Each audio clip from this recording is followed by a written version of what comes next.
आलात. आता एक छोटीशी पूजा करून घेऊयात आणि मग पुढच्या तयारीला लागूयात.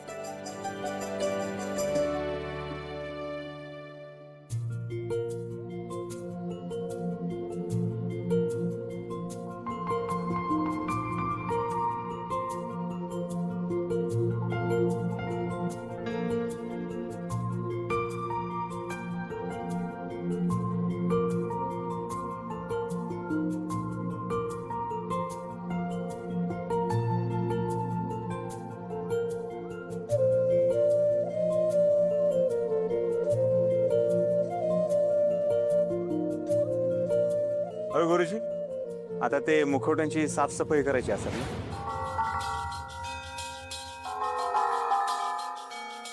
काय झालं गुरुजी, तुमचा चेहरा का पडलाय? ज्या उत्सवाची पूजा करायला अजिबात उत्साह नसतो ना, तो हा नरकी हाडळ. असं का गुरुजी?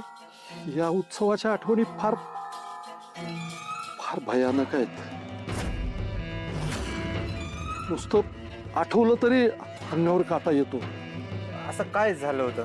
बघा, मी फार सकारात्मक पद्धतीनं आणि भक्तिभावाने ही पूजा अर्चा केली आणि तुम्हाला या नरकी हाडळबद्दल, त्याच्या भूतकाळाबद्दल काहीच माहीत नाही.